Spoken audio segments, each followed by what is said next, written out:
My flesh is true food, and my blood is true drink. Those who eat my flesh and drink my blood abide in me, and I in them.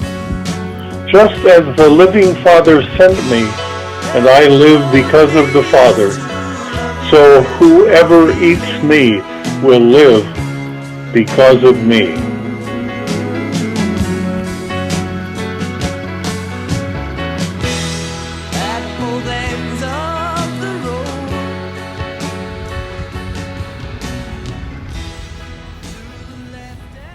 After having survived on this planet for over a year without ever having tasted cake, my son Silas was finally offered a piece, which he promptly refused.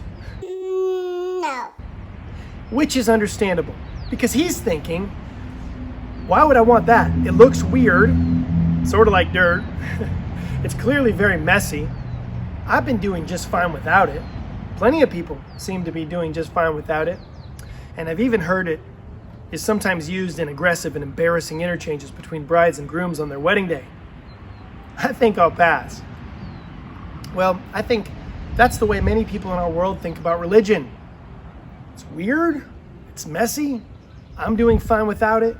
Plenty of people in our world seem to be doing just fine without it, and it's often used in aggressive and embarrassing interchanges. I think I'll pass. But my son Silas did finally open himself, open his mind, and open his mouth to the experience of cake. And his life will never be the same.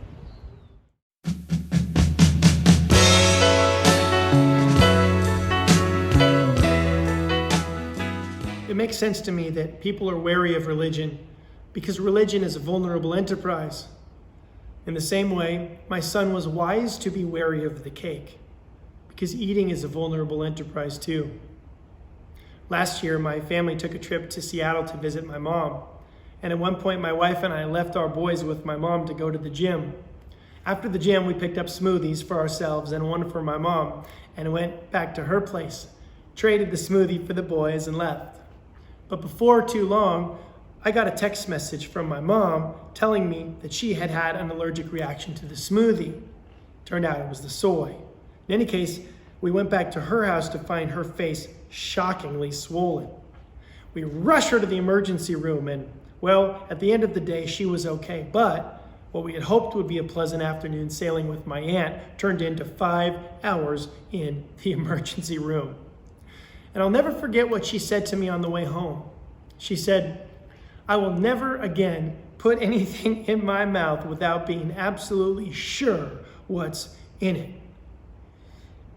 How sure are you that the things you're putting in your mouth, and more importantly, in your mind, will leave you healthy and happy and not swollen or worse?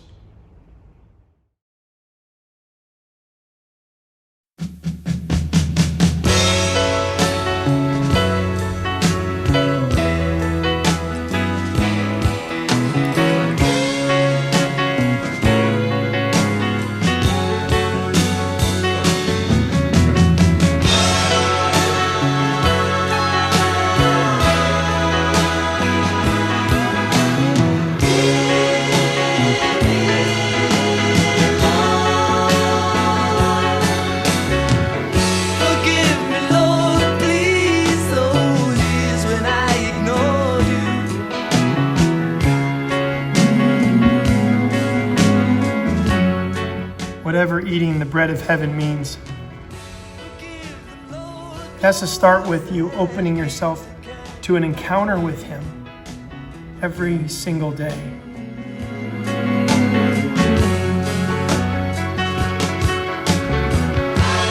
Help me, Lord, please, to rise above this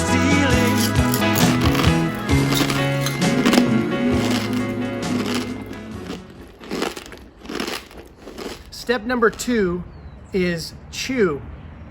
You see, once you open your mouth and put the bread in, you have to prepare it for bodily integration.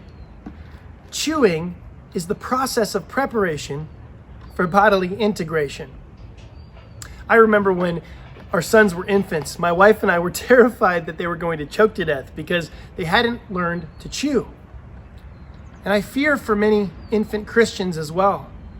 You know, we live in a world filled with spiritually immature Christians who have learned to repeat what they believe about God, but they've never learned to break it apart and integrate it into their lives and actions. I know a 90-year-old woman who began to chew on her faith for the first time in her 90s. I mean, she'd been a believer her whole life, but she'd never really wrestled with her faith. And so in her 90s, she began asking hard questions. And she went to her pastor, and he told her, just don't think about it. Sadly, this pastor didn't realize that Jesus is the bread of heaven. And whatever eating his flesh means, it has to involve chewing, and perhaps a lot of chewing.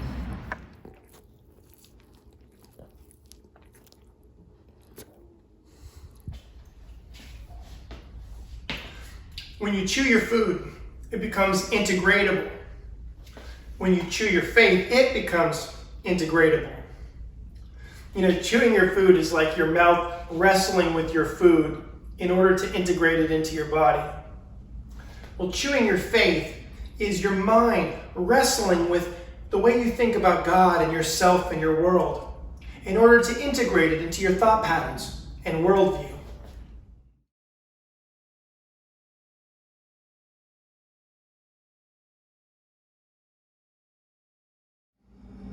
If you don't learn to chew, you choke and die. You know, college chokes the spiritual life out of Christians who didn't learn to wrestle with their faith before college. And if you don't learn to wrestle with your faith, well, you'll never be equipped to have intelligent conversations with those wrestling with theirs. Either you will learn to chew it up, or the world will chew you up.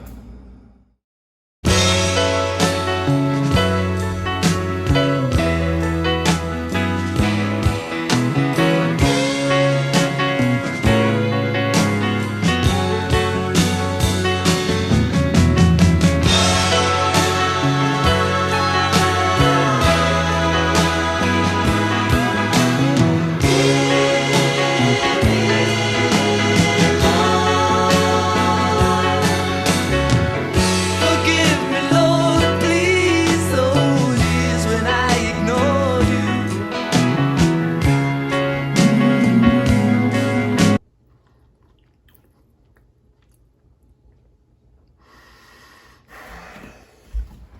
Now, this is the sticking point for a lot of people, because once you swallow the bread, you lose control over the influence it has on you.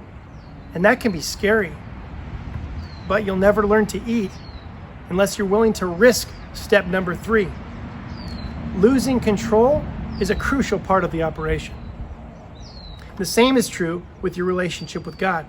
I mean, if your relationship with God is something you can manipulate and control, then God is much more like a cosmic vending machine or a piñata than he is like bread.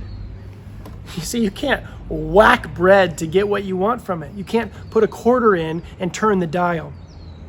You have to invite God into your life. You have to invite bread into your life, and then you have to give yourself over to its influence on you. Once you eat the bread, there's no going back. Well, at least not without a great deal of discomfort. Marriage is a lot like that, isn't it?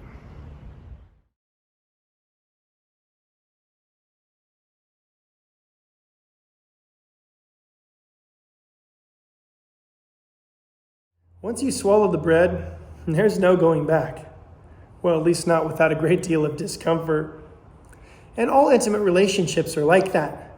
So the question is, why take the risk? I mean, you could ask my mom that question after her allergic reaction. You know, why risk eating anything? But not eating is not really an option, is it? Because, well, though there's a risk in eating, there's a bigger risk in not eating. And I think that's true of relationships as well. And maybe especially true of a relationship with God.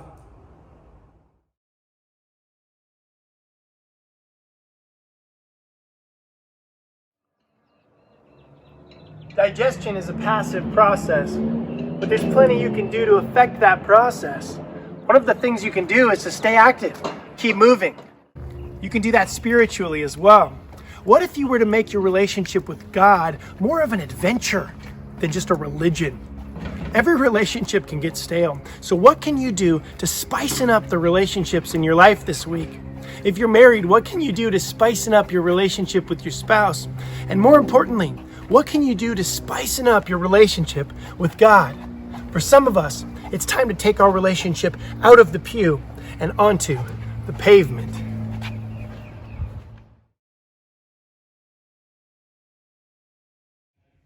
Once you do all the other steps, you have to do them again and again and again. This is a really important step because most of us are comfortable eating the bread of heaven about as often as we take communion. But imagine eating food only once a month or even once a week on Sunday morning. You wouldn't survive very well or very long. But now imagine being as aware of your need for God as you are of your need for food. And imagine having as many interactions each day with God as you do with food. If you're wondering why your spiritual hunger is not being satisfied or why you're not being transformed from the inside out by your relationship with God, maybe it's because you haven't learned how to eat. My flesh is true food, and my blood is true drink.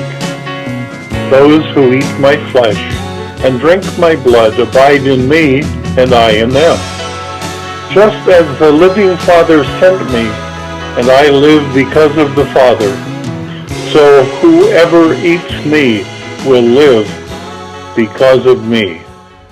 Friends and family, may we open ourselves to an encounter with the bread of heaven this week. May we chew on the scriptures and on our faith by lovingly and conversationally wrestling with God and one another. May we swallow the bread of life by integrating God and our worldview into our thoughts and actions in real time. May we create a healthy context for digestion by keeping our faith active. And may we do these things over and over and over again so that we might become spiritually healthy and strong. And who knows, people in our lives may even begin asking us about our spiritual diet plan.